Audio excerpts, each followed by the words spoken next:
জয় মা তারা। নমস্কার বন্ধুরা, আমি জ্যোতিষী গৌতম কুমার। আজকের আলোচনার বিষয় বৃষ রাশি জানুয়ারি ২০২৫ মাসিক রাশিফল। অর্থাৎ বৃষ রাশির জাতক বা জাতিকাদের জানুয়ারি মাসে ভাগ্যে কি রয়েছে, শুভ না অশুভ, এই দুটো বিষয় আমি আপনাদের কাছে বিস্তারিতভাবে আলোচনা করব। কিন্তু ভিডিওটি না কেটে না টেনে সম্পূর্ণ দেখার চেষ্টা করুন। কেননা এই ভিডিওর মধ্যে আমি আপনাদের ১২টি শুভ খবর জানাবো এবং কয়েকটি বিষয় আপনাকে সতর্ক অথবা সাবধান হতে হবে। তাহলে বন্ধুরা আসুন দেরি না করে মূল পর্বে যাওয়া যাক।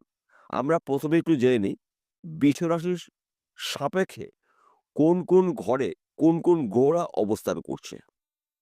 কেননা গ্রহদের গোচরগত অবস্থানগুলো বিচার বিশ্লেষণ করেই কিন্তু আমরা আপনাদের কাছে ভালো অথবা মন্দ দুটো বিষয় তুলে ধরি। তাই প্রথমে আমাদের গ্রহদের বিষয়গুলো জানতে হবে। আপনি যদি বৃষ রাশির জাতক বা জাতিকা দেখেন, আপনার রাশির ১ম ঘরে শুক্র এবং শনির অবস্থান রয়েছে জানুয়ারি মাসের ১লা থেকে, এবং আপনার রাশির ৩য় ঘরে রয়েছে মঙ্গল। আপনার রাশির ৭ম ঘরে রয়েছে বুধ। ব্যবসার ক্ষেত্রে সোনায় সোহাগা হতে চলেছে। আপনার রাশির ৮ম ঘরে রয়েছে রবি। আপনার রাশির ৫ম ঘরে রয়েছে কেতু। আপনার রাশির ৯ম ঘরে রয়েছে চন্দ্র, অর্থাৎ ভাগ্যভাবে চন্দ্র রয়েছে। এইবার বলবো আপনাকে এই ১২টি শুভ খবরের মধ্যে প্রথম শুভ খবর, আপনার শরীর মন ভালো থাকবে। সন্তান নিয়ে গর্ববোধ হতে পারে এবং গৃহে সুখ শান্তি সমৃদ্ধি প্রবেশ করবে। প্রেম ভালোবাসা দাম্পত্য অতি শুভ। বিদেশ যাত্রা শুভ। বিদেশ থেকে ভালো একটি খবর আপনি পেতে চলেছেন। আপনি যদি বিদেশে যাওয়ার জন্য প্রচেষ্টা করেছেন, আপনি যেতে পারেননি, এই সময়টা কিন্তু আপনার জন্য অনুকূলই রয়েছে। আপনি যদি বিদেশে যেতে পারেন, প্রচুর আয় উপার্জন করতে চলেছেন।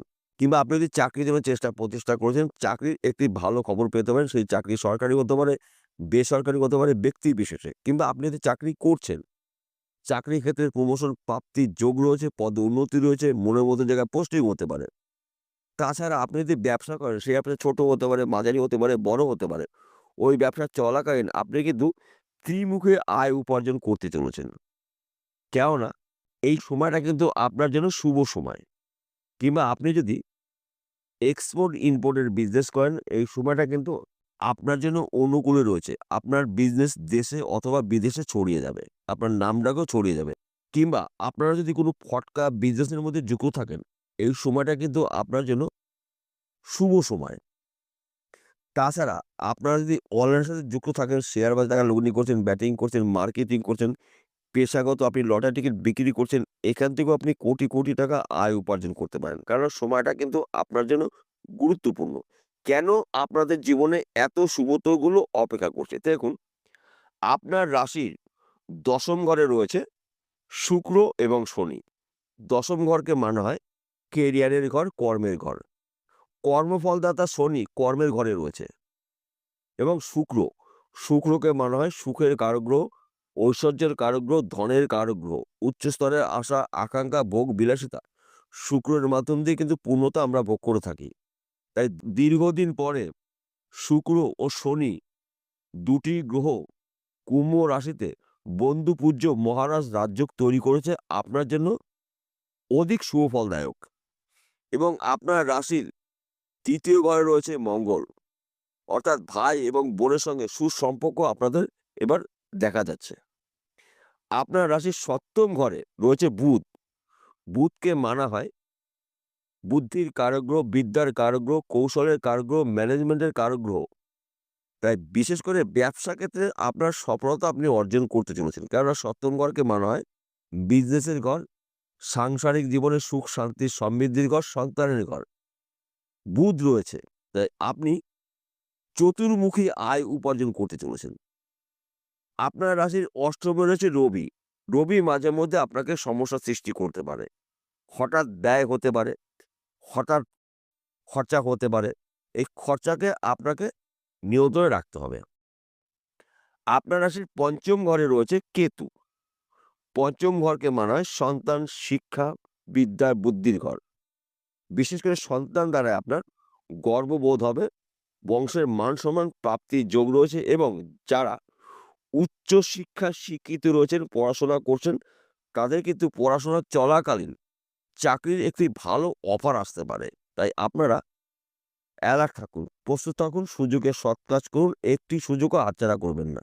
কেননা পঞ্চম ঘরে কেতু থাকা মানে কিন্তু হঠাৎ ধন লাভ, হঠাৎ সম্মান লাভ, হঠাৎ চাকরি লাভ, হঠাৎ ব্যবসার মধ্যে শ্রীবৃদ্ধি হতে পারে। তাই কেতু শুভ অবস্থায় রয়েছে।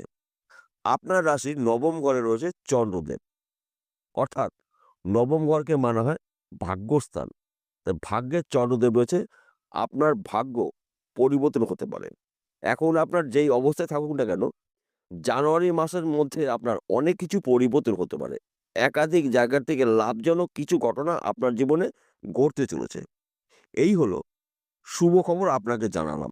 এইবার বলবো আপনার কোন, কোন বিষয়ে সতর্ক হতে হবে। আপনি যদি যানবাহন চালান, ২ চাকা হতে পারে, ৪ চাকা হতে পারে, অধিক চাকা হতে পারে, গাড়ি সাবধানে চালাবেন, ধীর গতিতে গাড়ি চালাবেন, গাড়ির নিয়ন্ত্রণ রেখে গাড়ি চালাবেন এবং রাস্তা দেখে পারাপার হবেন এবং গোপন কথা গোপন রাখার চেষ্টা করবেন। কারো সঙ্গে এই মুহূর্তে আলোচনা করবেন না গোপন কথাগুলো, যেই কথাগুলো নাকি আপনার ক্ষতি হতে পারে। তাছাড়া বিশেষ করে কোনো বন্ধু-বান্ধবের পাল্লায় পড়ে প্রচুর অর্থ কোনো কাজে বিনিয়োগ করবেন না। কেননা এই সময়টা কিন্তু আপনার হঠাৎ ব্যয় হতে পারে। এই দিকটা আপনাকে নজর রাখতে হবে। তাছাড়া ১লা জানুয়ারি থেকে ৩১শে জানুয়ারি, এই একটি মাস আপনার জন্য কিন্তু সোনায় সোহাগা মাস হতে চলেছে। যেই কাজে হাত দেবেন সেইখান থেকে কিন্তু আপনি প্রচুর আর্থিক উন্নতি করতে পারবেন। কেননা শুভ গ্রহরা আপনার রাশির সাপেক্ষে শুভ ঘরে রয়েছে। তাই আপনার ভাগ্য পরিবর্তন ঘটতে চলেছে। এইবার বলবো, প্রত্যেকটা ভিডিওতে বলে আজকেও বলবো, আমি যে আলোচনা করলাম সার্বিক রাশিফল। অর্থাৎ কোনো ব্যক্তির ব্যক্তিগত আলোচনা করছি না। আর সেটা সম্ভবও নয়। আপনার যদি জন্মকুণ্ডলী থাকে, অভিজ্ঞ জ্যোতিষী দিয়ে জন্মকুণ্ডলী বিচার করে নিন। যদি আপনার জন্মকুণ্ডলীতে শুক্র, শনি, রবি, বুধ এবং কেতু শুভ অবস্থায় থাকে, তাহলে কিন্তু আমি যেই কথাগুলো বললাম ১০০% নাও মিললে ৮০% মিলবে। আর যদি এই ৫ টি গ্রহের মধ্যে ১ টি বা ২ টি গ্রহ যদি দোষযুক্ত থাকে, তাহলে আমার কথাগুলো সম্পূর্ণ নাও মিলতে পারে। কেননা আপনাদের জন্মকুণ্ডলী অভিজ্ঞ জ্যোতিষী দিয়ে বিচার করে নিন। বিষয়টা পরিষ্কার হলো। নমস্কার বন্ধুরা, আবার দেখা হবে।